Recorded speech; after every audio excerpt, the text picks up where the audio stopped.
नमस्कार शेतकरी बंधूंनो, ही सीताफळाची 3 वर्षाची बाग पुढच्या 2 महिन्यानंतर 3 वर्ष पूर्ण होणार आहेत. NMK गोल्डन वन जातीची सीताफळ.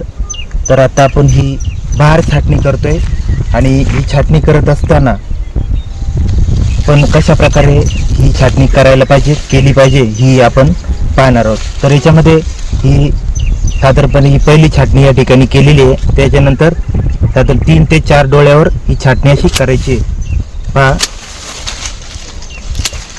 जास्तीच्या काड्या असतील तर त्या काढून टाकायच्यात अशा प्रकारे आणि सर्व पानं काढून घ्यायची आहेत, कारण त्या ठिकाणी नवीन फुटवा होऊन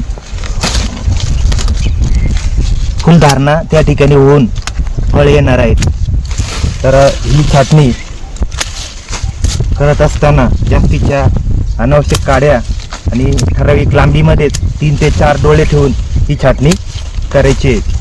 छाटणी केल्यानंतर त्या ठिकाणी कीटकनाशक आणि बुरशीनाशकाची त्याच्यावर फवारणी आपल्याला करायची असते, की जेणेकरून कीटकाचा बुरशीनाशकाचा वापर केल्यामुळे रोग येणार नाहीत. ही खबरदारी, काळजी प्रत्येक वेळेस छाटणी करताना आपल्याला घ्यायची आहे. तर हे करत असताना खालचे सर्व फांदे अशा काढून टाकायच्यात. तर ह्या ठिकाणी आपण पाहतात की साधारणपणे 3 आणि 4 डोळ्यावर आपण ही छाटणी करतोय आणि खालच्या सर्व फांद्या किंवा अनावश्यक पाने आहेत ती आपण काढून टाकतोय.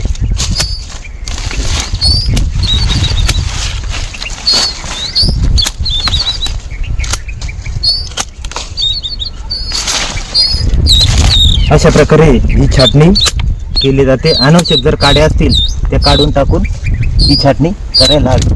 तर अशा प्रकारे ही छाटणी केली जाते. ही छाटणी केली आपण पाहता की शेजारी डोंगर आहे, डोंगर पायथ्याशी खडकाळ मुरमाड अशी जमीन आहे. 3 वर्षापूर्वी ही फळबाग आपण सीताफळाची लावली होती. आत्ता 2 महिने कमी आहेत 3 वर्ष पूर्ण व्हायला. आपण ही छाटणी आता ही मे महिन्यात 22 मे रोजी करत आहोत. धन्यवाद.